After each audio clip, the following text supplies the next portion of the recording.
mother installs a hidden camera and catches her husband in an act that will go viral worldwide. Part 2, as I mentioned in Part 1, Stephanie and Darwin were the happy parents of a little girl named Nova, who was 4 years old. The entire family was very happy, but one day Darwin began to distance himself from Stephanie. He would go out at night and only come back in the early morning when his wife asked him what he had been up to the night before. He would tell her not to worry and that he was just with friends. But she started to find it very suspicious. Then it was Nova's turn, their little girl, to start distancing herself from her mother. So Stephanie decided to install hidden cameras throughout the house. And when she discovered the footage, she was shocked. In the footage, Stephanie discovered that Darwin and Nova secretly creating spectacular artworks.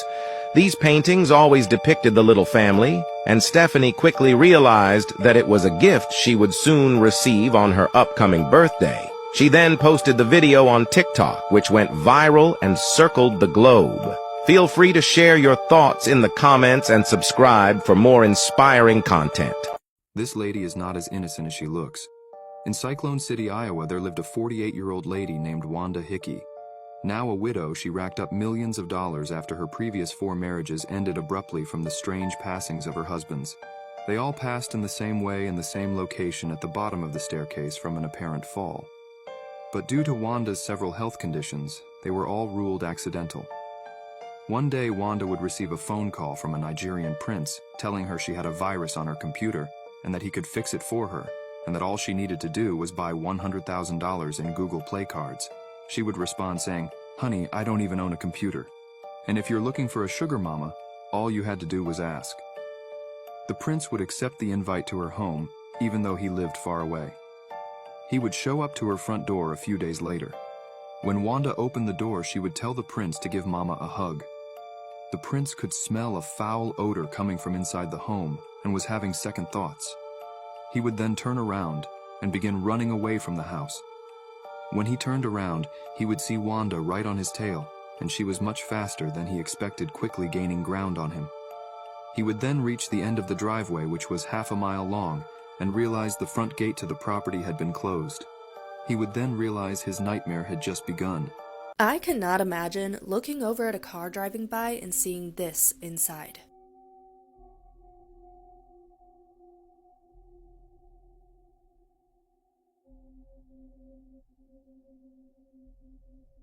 There is absolutely no information floating around about this video, and I'll make sure to tag the original creator whose video I saw about it, but who I really want to hear from is whoever took the video, because as they were filming, they captured something extremely creepy as this car drove past them on the road. Now, a lot of people in the comments are saying that these passengers look no longer alive, and that the driver intentionally put masks on their face to seem less suspicious. He's also wearing a mask, possibly to shield his identity. Others were saying that it's possible that the driver is using props to get through the carpool lane, and that maybe he had taped their heads to the headrest to make sure that they stayed upright, but I don't know. While the figures in the back seat don't look so convincing, the way this person's eye looks with her skin sucked in around her neck is straight nightmare fuel, prop or not. Someone else in the comment section said that they actually heard about this man and there's supposedly an urban legend behind all of this. They said that this man supposedly lost both his wife and children and couldn't deal with the grief, so he created these life-size dolls to replace them. And if that's the case, it makes this whole thing more sad than scary. But what do you think?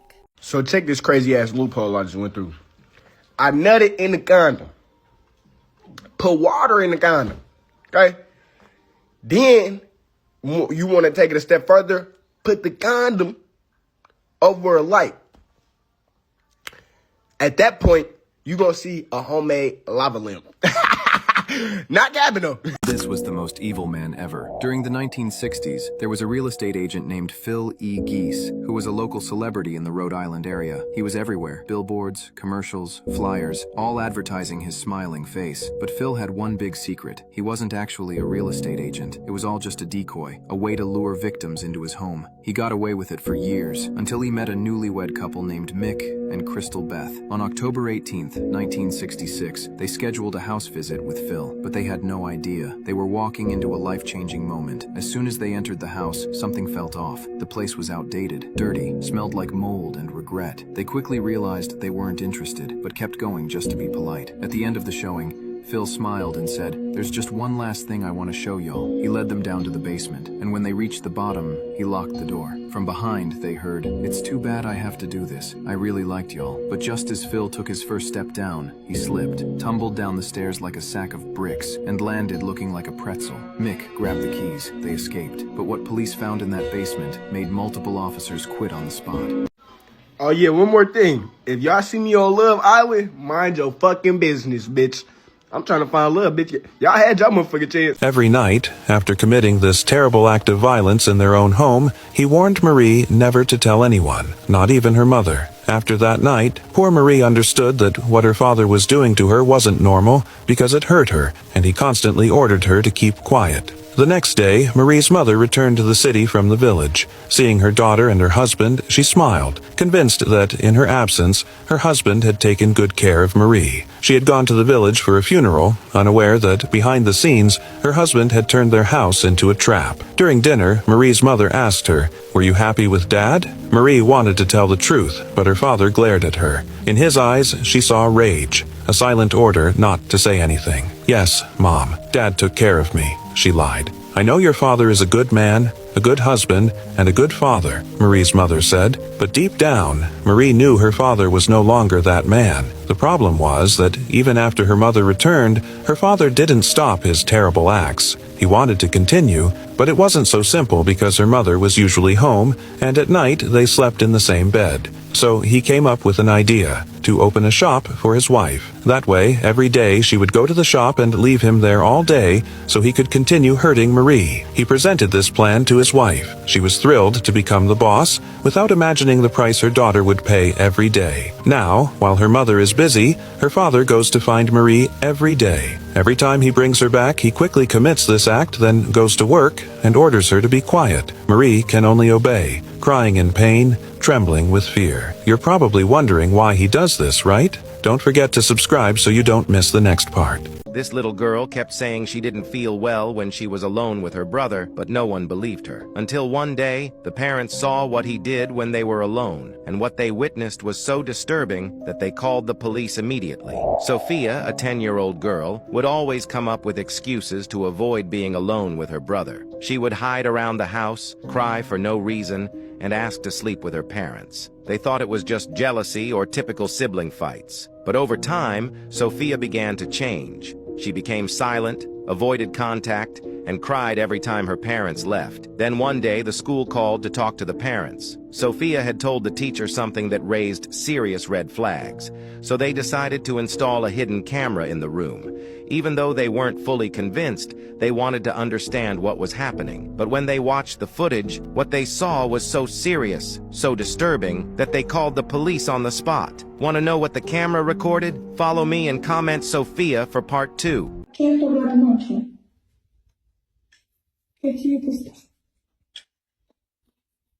This little girl been through hell.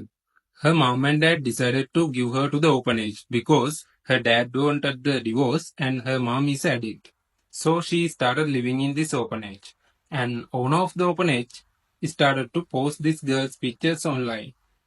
First, they are just cute pictures. Then they changed. They started to post some disturbing pictures and videos of this girl, like scars on her body, without clothes. So people started to notice this and they started to investigate this. And they found out what is happening. So every time they post a photo or video of this girl, she is with a random grown man.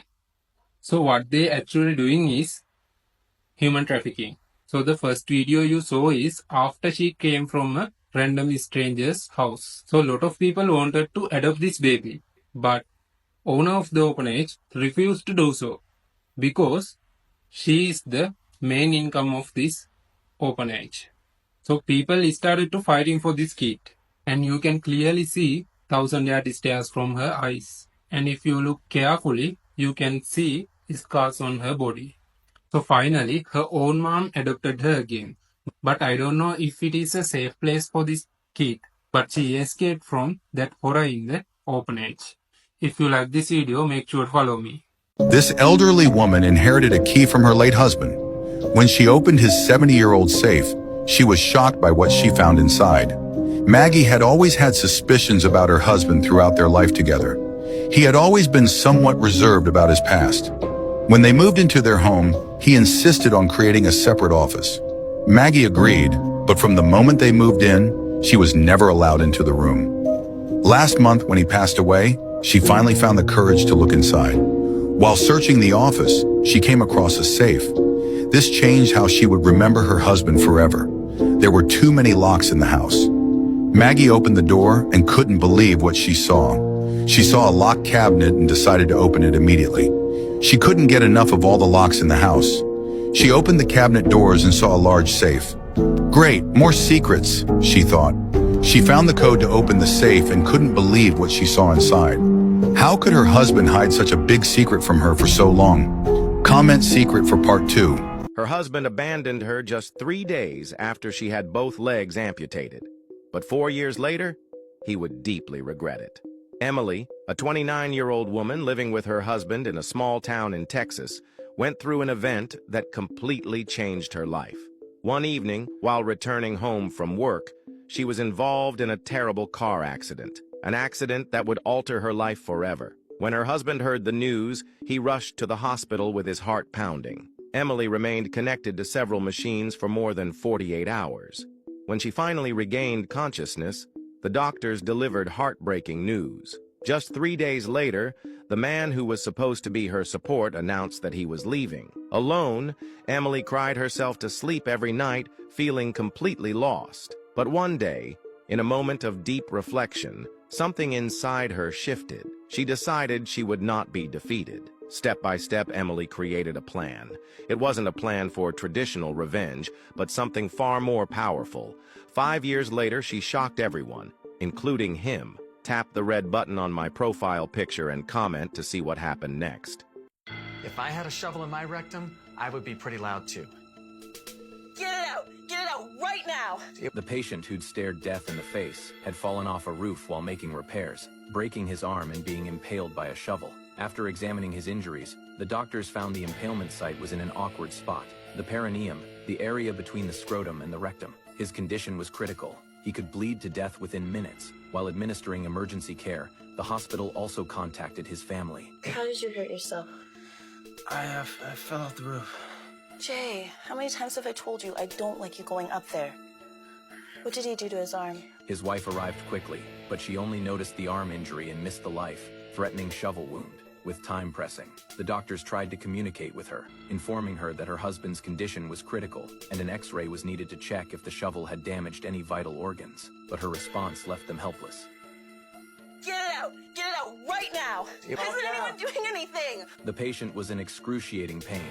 For the sake of his safety, the doctors no longer paid heed to his wife. Fortunately, the X-ray results were promising. His lumbar spine looked intact, and no vital organs had been pierced. However, the patient was still in critical condition, so surgery had to be performed immediately. This baby drinks horse milk every day. But 20 years later, what he has become will terrify you. Florent and Anne had just had a little boy, Leo. At first, everything was going well, but one day Leo started to refuse industrial milk. He was crying and not feeding anymore. His parents were very worried, so Florent and Anne had an idea to make Leo taste the milk of their horse. From the beginning, the little boy loved it. He asked for more every time. For several years, Leo continued to drink this milk every day. But 20 years later, Leo's parents regretted their choice. Leo had seen doctors, but it was too late. According to doctors, what horse milk had done to Leo was irreversible. Florent and Anne could never have imagined that their son would become like that. The consequences of horse milk will terrify you. Press the like button and comment horse if you want part 2. This was the real-life Scooby-Doo, and it was seriously creepy. Back in 1961, a traveling group called the Dober Scoobers made headlines for solving strange cold cases all across Ohio. The team was made up of 4 teenagers and a giant Great Dane named Jasper, who they claimed could actually understand human language. They drove from town to town in an old green van, showing up wherever something weird happened. Ghost sightings, missing people, abandoned mines, and somehow, they always figured it out. But in October 1964, something went terribly wrong. They arrived in a small town called Amber Falls, investigating a series of disappearances connected to a shut-down amusement park. Only 2 members of the group made it out. The other 2 were found days later, deep in a tunnel under the park. No injuries, no signs of a struggle, just their faces, frozen in pure terror. But here's the part that still haunts people. In 1972, a hiker snapped a photo deep in the Amber Falls woods. It showed a tall creature, walking upright, with the head of a dog. On the ground in front of it was a torn blue collar. The tag was scratched, but one letter was still visible, S.D. No one has ever confirmed what happened to Jasper, or what came out of that amusement park. One of our creepy Storytime family members shared this story with me, and she said that anytime she has ever tried to tell anybody, nobody has believed her and they've made her feel so alone. Creepy story time. Now, this is a long one, so this is part 1. She said she'd like to remain anonymous, but she'll probably be checking the comments if you want to leave your input there. This story takes place a few years back when she was 16, just about to turn 17. She is 20 now. For the sake of the story, let's call her Natalie. Natalie had just started an ILS position, which if you don't know what that means, it's just somebody that works with people who have cognitive or physical disabilities. Natalie said that typically somebody at her age at the time would not have gotten a position like this, especially with the company it was for, but her mom worked at the office there and so did her mother's boyfriend. So she had a good word in, and she said she didn't even need to interview for the position. She said, so fast forward about a month and everything is going great. She absolutely loves her job. She adores all her clients. And one morning, one of her clients had to cancel the shift because of illness or something. So in order to keep her hours, she reported it and she was given another client for that day, someone she had never worked for before. Natalie read the specific documentation. For the story's sake, we'll call this girl Sarah. And she came to find out that Sarah has autism. So she arrives at Sarah's house, knocks on the door, and goes inside. She says that Sarah was very sweet, but she did note that something felt very off. She had matted hair, her clothes were stained and tattered, and she said there was a very strong smell of dead animal. So she said she nicely and briefly suggested that maybe they could work together to clean her up a little bit. And then she even went on to explain the importance of cleanliness so as to avoid sickness or infection. So Sarah just looks at Natalie dead in the face and says, "He won't let me." So Natalie's a little confused because nowhere on Sarah's documentation does it say that she lives with anybody. She is very independent and lives alone despite having autism. So Natalie asks Sarah, "What do you mean by that?" And Sarah just shrugs her shoulders. Natalie asks Sarah one more time, and Sarah just turns away from her and goes over and sits at the dining room table where there are some art supplies sitting there. So Sarah begins to draw, and Natalie stands up and walks across to go over to her in the dining room, and she said that when she passed the living room, she noticed a very tall, had to be about 6 foot, old-looking full-length mirror. She said she remembers these details about it, like streaks running down it and cracks around the upper edge, probably because she said it made her feel very unsettled. So Natalie says she sits down at this table and her back is directly facing the mirror. And when she turns around, she can see into the mirror. She sees her own reflection and she can also see a little bit into the living room. So they're sitting there in silence for a little, and then Natalie tries to strike up some kind of conversation, asking her basic questions like, what are you into? What are your hobbies? Sarah does not give her very much to go on. She answers her with a few one-word answers, and then the rest of the time she's just shrugging her shoulders again. Natalie totally understands that with autism, it's hard to socialize, especially with new people, so she just decides to let it be. So about 30 minutes have gone by, and Natalie is trying to come up with things to talk about, so she's complimenting her drawings. But again, Sarah didn't really say much. Then, all of a sudden, the temperature in the room dropped. She said it felt like all the windows were open on a cold winter day, and none of the windows were open. She asked Sarah, "Hey, do you want me to turn on the heat since it's so cold in here?" And Sarah replied, "I need it cold." Natalie was like, "All right," and she left it at that. Then Natalie notices Sarah aggressively flips the page in her drawing book and starts scribbling down an image, and it starts to look like she's drawing a cross. Natalie almost wanted to ask her if she was religious, but she knew that would be inappropriate to ask, and she didn't want her to feel uncomfortable, so she just asked, "What are you drawing?" Sarah just smiled wide without looking up and just replied, "It's a cross." But Natalie noticed that Sarah drew it upside down. So Natalie said, "I think you might have it drawn the wrong way. See, like this." And she holds up her necklace that she was wearing of a cross. Sarah looks up and her face drops. And she just says, "You shouldn't have that in here." Natalie asks why not. And then she replies, "He doesn't like it." And then she went back to drawing. So at this point, Natalie's getting pretty freaked out. And then she says the coldness in the room drops even more. It's just getting worse and worse. And she's starting to think, I brought a jacket with me. Did I bring it from the car? Did I put it in the living room? So she turns around to look into the mirror to see if she can kind of see it sitting in the living room. When she turns around and looks in the mirror, she sees her own reflection, and she says she can see Sarah's hand sticking out from behind her, still scribbling away on the paper. And then Natalie says all of a sudden she just got this overwhelming sense of dread, just this horrible feeling like something bad is going to happen. And she's still looking in the mirror, watching Sarah's hand scribble, and then all of a sudden she stops and just sits there still. Natalie is frozen in fear. She just has this intense feeling like somebody's watching her. She says in that moment, she also felt breath hit her on the back of the head, and it even fluttered her hair. She spun around so fast, and she was face to face with Sarah, so close Sarah's nose was almost touching hers. She swore that she was able to see everything in the mirror, and she would have seen if Sarah was getting up out of her seat to move close to her. Her hand was still on the table. She said she would not have had enough time to get that close to her without her seeing her move in the mirror. Natalie recoiled back and Sarah kept leaning forward. Natalie kind of put her hand on her chest and then tried to jokingly say, "Oh, you scared me." Sarah now leaned back a little bit and then just looked at her and gave her the biggest grin. And she said it looked super unusual, almost like it hurt. And then she looked up and past her, and immediately her face dropped, and she said, "He doesn't like you." Okay, this is getting kind of long, so I'm going to make a part 2 and finish up the story. Keep an eye out. I just want to let you know that we have found a body.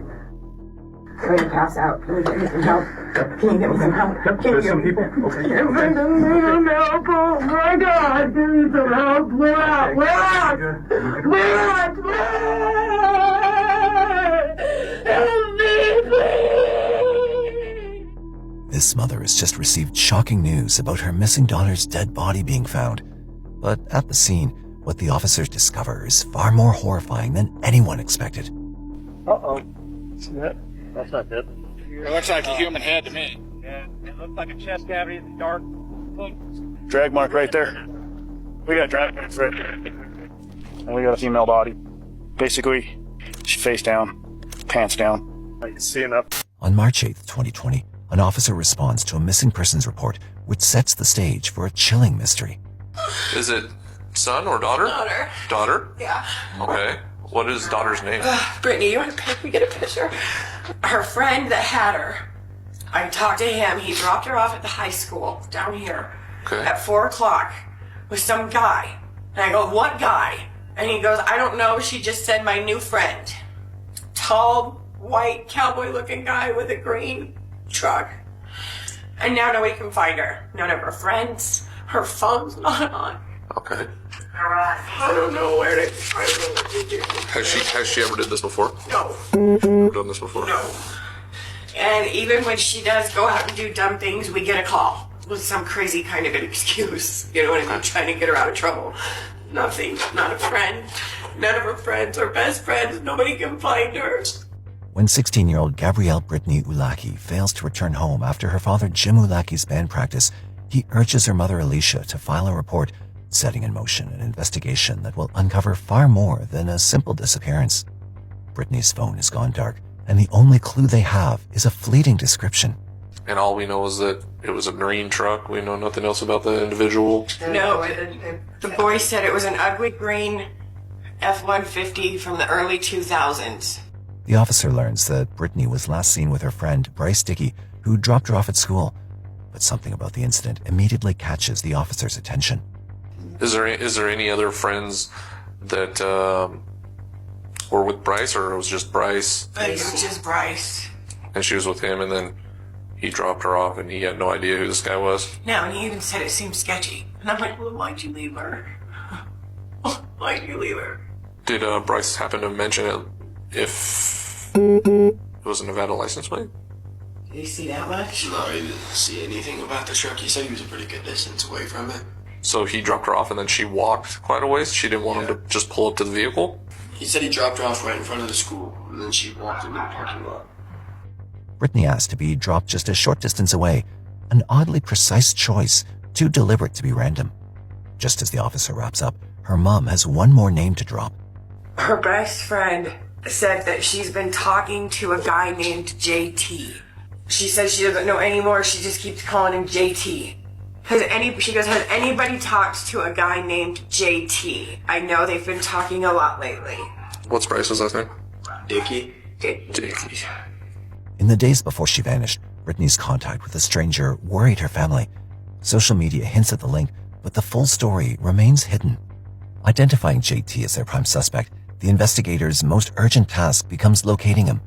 Believing Bryce is the only person who can reveal JT's whereabouts, they interview him at the high school parking lot. Hey, Bryce. That's good. Good. I appreciate you being here. Yeah, no problem. So, kind of run me through it so I can understand what's going on. Alright, so Sunday, around 11, I started texting, got a few texts from Brittany, just asking if I wanted to hang out. I said sure, got ready and stuff.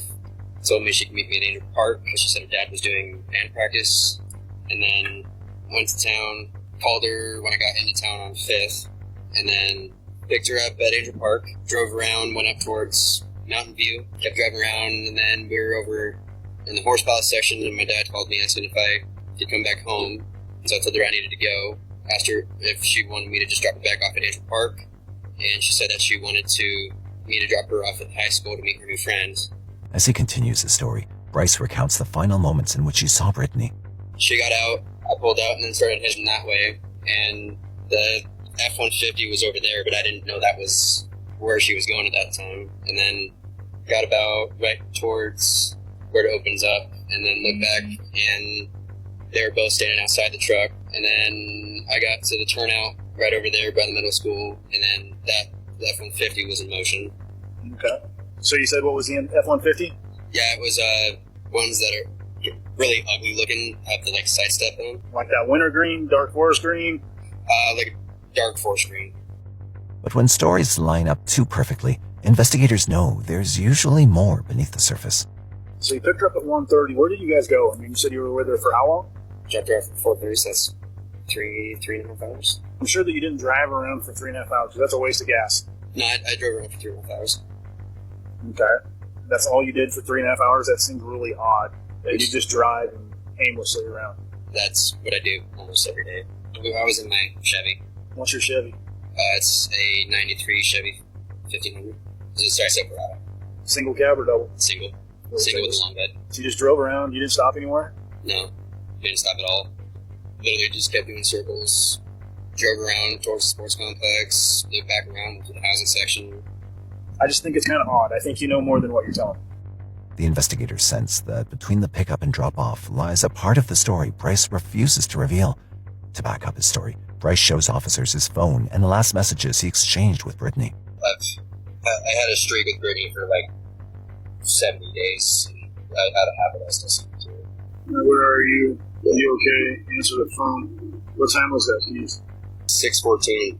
Little sis is what you're referring to her as? Yeah, she's called me Big Brother since my 8th grade year. The string of urgent texts suggests something is seriously amiss, prompting investigators to widen their search to trace where Brittany might have gone. But little did they know this search would lead them to a suspect no one could have seen coming. Authorities focus on the green Ford after Brittany's phone is traced to Boyd Kennedy Road, but deputies find nothing. As hours slip away, those closest to Brittany take the search into their own hands. We had messaged Bryce if he could think of anywhere where maybe no one has looked yet. And he said, Spring Creek Mountains. And then he texted me and he told me, I love you. I'm so sorry this happened, but I hope you guys don't blame me. And I said, Bryce, we definitely do not blame you one bit. We love you too, bud. Keep your head up. Meanwhile, Alicia distributes 540 flyers in 2 days, and a non-stop tip line floods investigators with leads. Just as hope flickers, a chilling text cuts through the chaos. I got a text message, but it was, "We have your daughter. If you don't send me $25,000, I'm gonna feed her to my dogs." And they kept telling me that she's very sick. The drugs that they used to take her didn't react well with her. She's gonna die. Alicia alerts detectives and brings her phone to the sheriff's office for tracing. But what comes next takes the search out of the office and into the field. The detectives receive a call that some locals have spotted something unusual in the remote Burner Basin. The hunt now moves into the scrubland, where the horrific truth begins to surface. My sister had a baby with my father. Let's talk about it. I know there's a lot of true crime people that I follow on this app, and this is a story that you probably would love to listen to, and if you want to take a deep dive, stick around. We're going to go off of timelines first and details later. If you guys have any questions or want a story time on specific details, please let me know in the comments and I'll be glad to share them with you. The reason I'm making this video is because I do hold a lot of trauma and I'm not in therapy, and I feel like my story could potentially help someone else in this situation and give them a voice.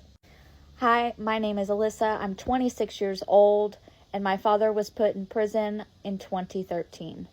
So like I said, we're going to start on timelines, and from the very beginning, my sister was born in 93, I was born in 99. My father is my sister's stepfather technically. He raised her from the time she was 4 years old up until she was 18 years old. Her real father was not actively in her life. My father was, so she called him Dad. That was her dad. My father was an over-the-road truck driver, and a lot of times addiction comes along with that kind of job, and my mother was also an addict as well. My sister started getting abused when she was younger by my father, and DCF was involved and took me and my sister out of my parents' care and placed us with our grandparents. I was placed with my dad's parents, and my sister was placed with my mom's parents. During this time of being placed with my grandparents and my sister being placed with grandparents, my mom decided to stay. Not only did she stay, she thought it was a good idea to get pregnant with my younger brother. My younger brother was born in 2000. We were living in Pensacola, Florida in a 2-bedroom, 2-bath, single-wide mobile home. Mind you, my parents are heavy in addiction at this point, and the abuse still continued once we were placed back in their care. My parents constantly were physically fighting each other, arguing constantly. It was terrible. A couple years go by and my parents decide that they are going to get clean and get on a straight and narrow path. We moved to Cantonment, Florida. I'm not sure the year. But as a child, I remember thinking to myself, this is amazing. We're going from a trailer to a block home with a pool and acreage. We're going to have our own bedrooms instead of 3 children all piled into one room. I thought it was going to be great. Little did I know, it was going to get worse. My parents decided to leave the addiction in the past, and my father decided to pick up another addiction with alcohol, and it was extremely severe. The abuse in the home continued to happen all the way up until my father was put away in prison in 2013. My mother claims that she didn't know how to get away from this man. There was no opportunity for her to ever leave him. Blah, blah, blah, blah, blah.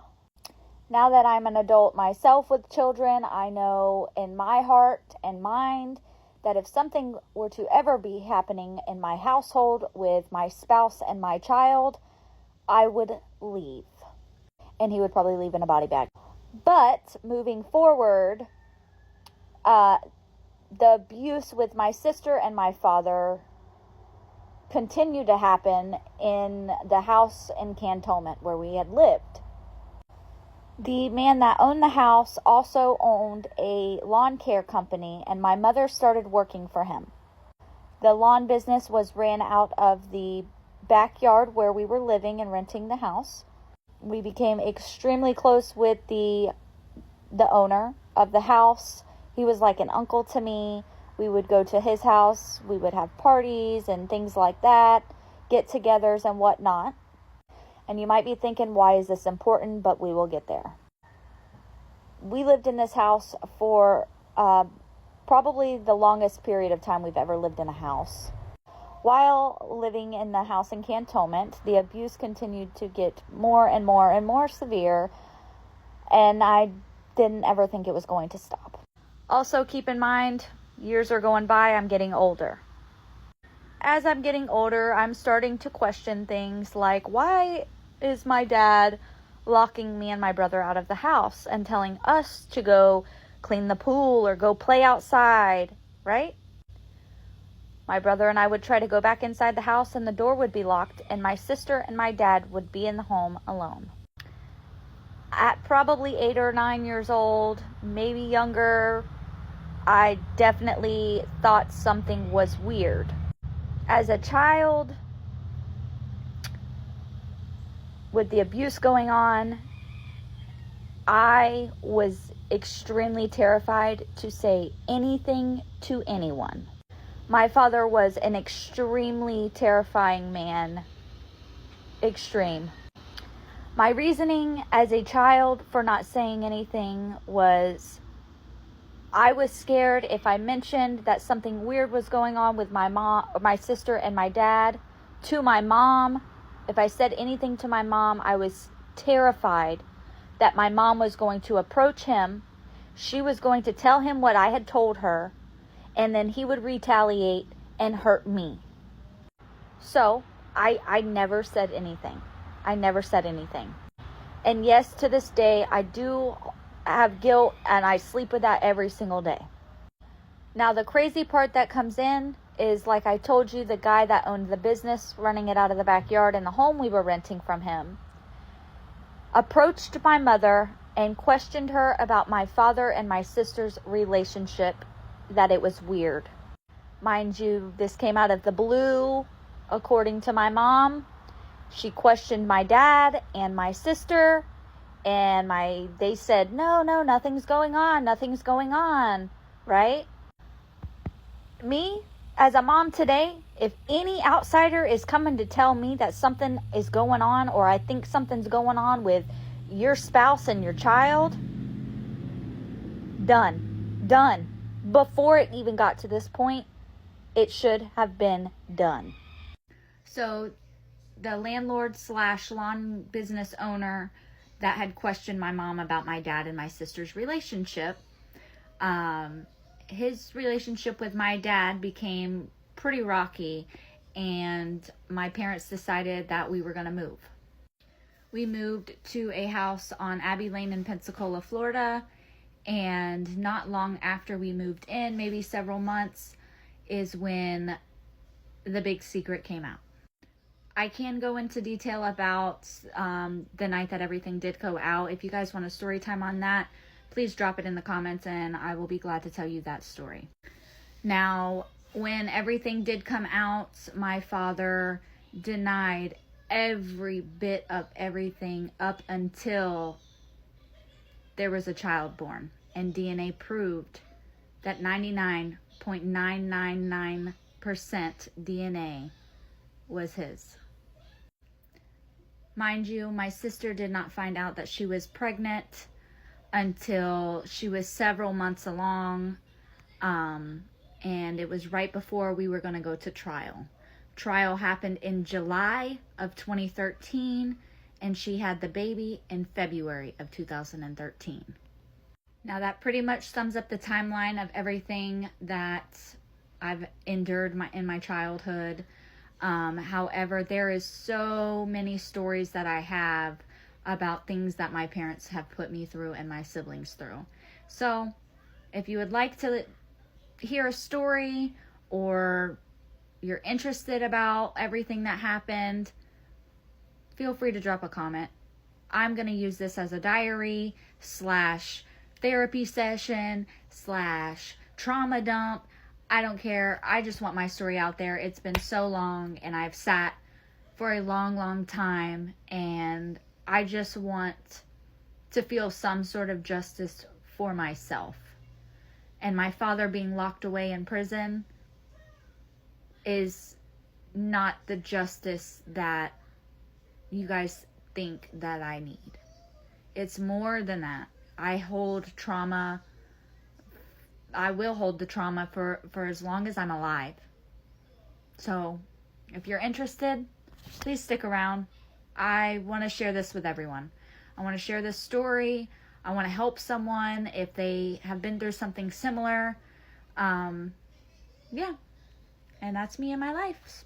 Back in 1992, 52-year-old Patricia Kopta went missing. She just completely vanished. She was just suddenly left her husband, her mother, her siblings, and they were all desperately wondering what happened to her. At the time, Patricia was living in Pittsburgh, Pennsylvania, with her husband Bob, who was a truck driver. Now, around town, Patricia was known as the Sparrow. People called her or referred to her as the Sparrow because she was short, she had a really small frame, and she had what people described as like an erratic walk. But why did people know her all around town? Well, because before Patricia went missing, she had been hanging around the downtown area since way back in the 1980s, and she would be down there preaching the end times to anyone and everyone that would listen to her.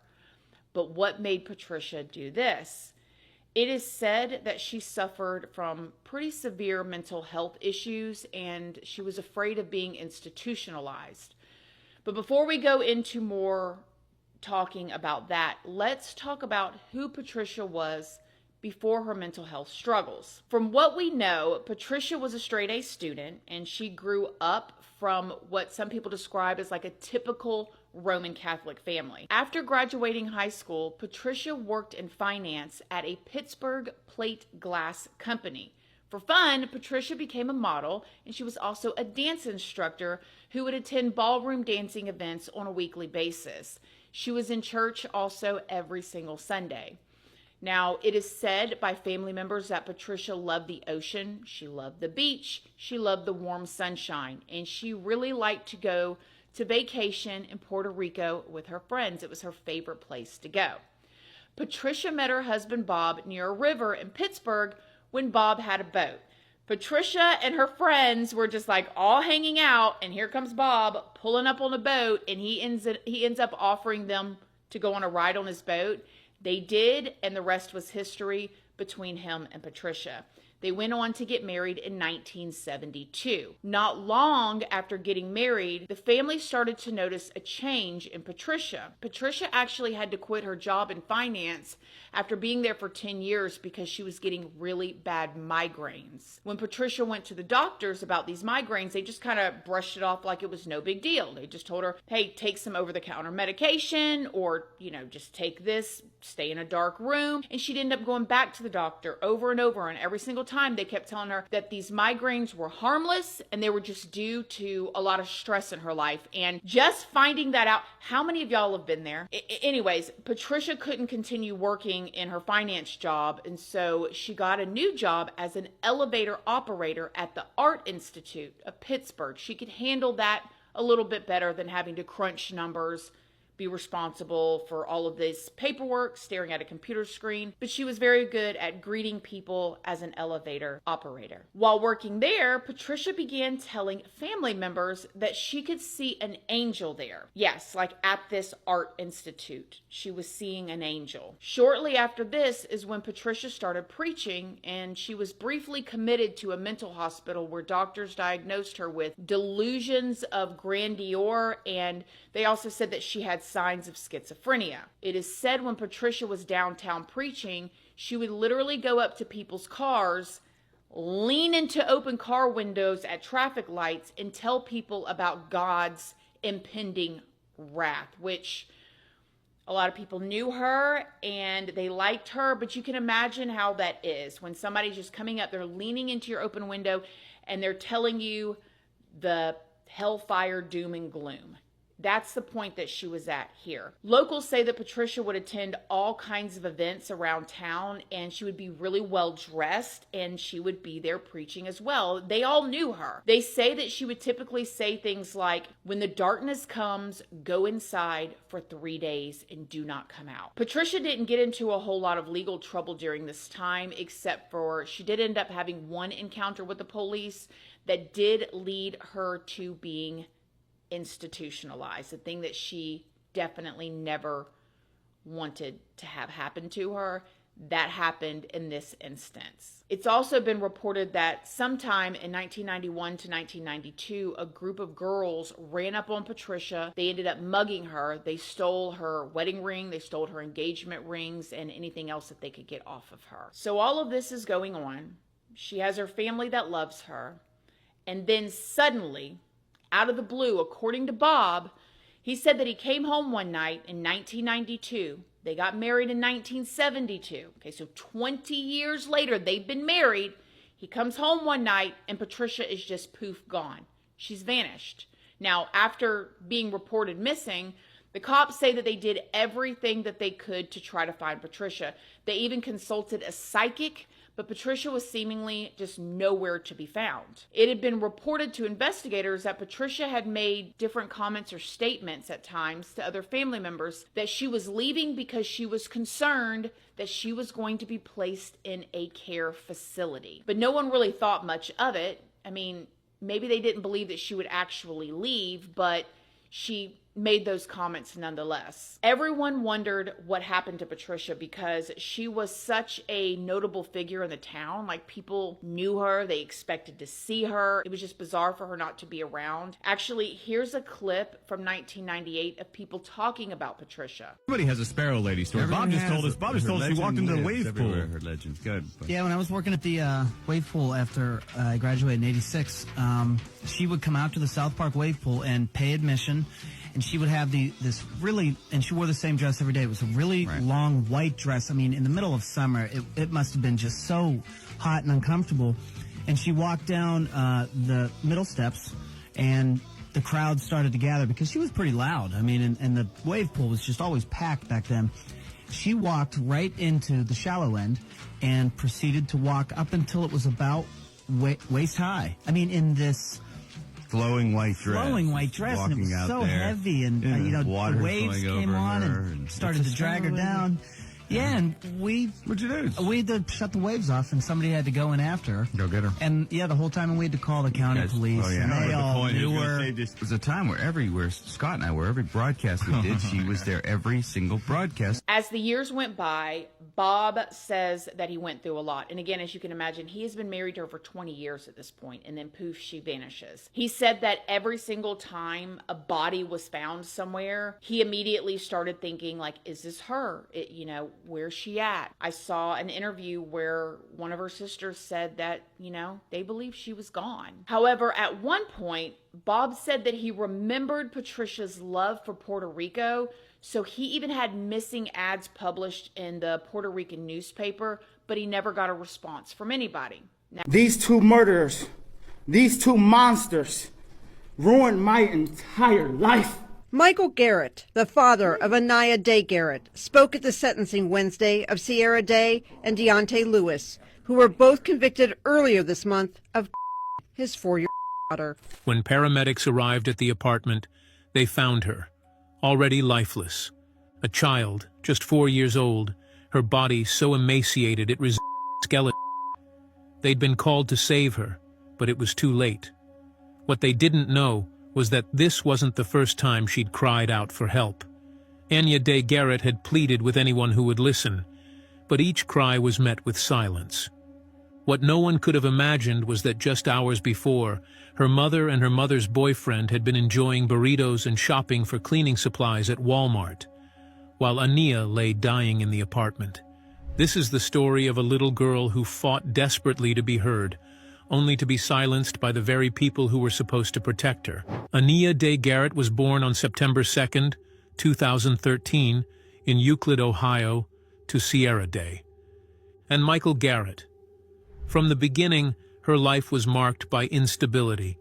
When Anya was still under 2 years old, her parents separated, and the fractured family dynamic set the stage for the challenges that would follow.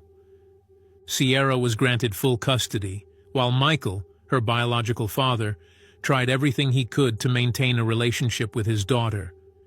He filed petitions, made phone calls, and showed up at visitation times, each time hoping for a few moments with Ania.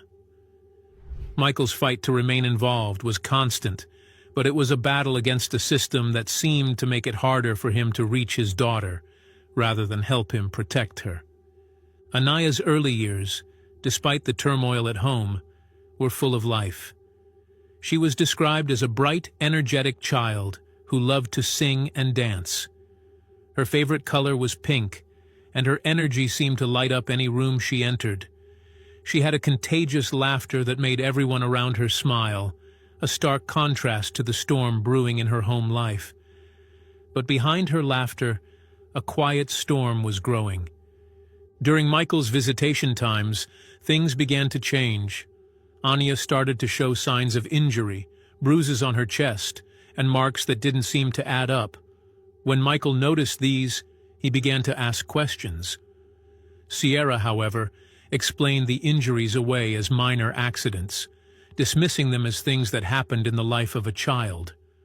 She assured Michael that Ania was fine, but Michael's concerns grew with each visit, and in response to his growing concerns, Sierra filed a restraining order against Michael, accusing him of harassment and claiming he was overstepping in his limited role as a father.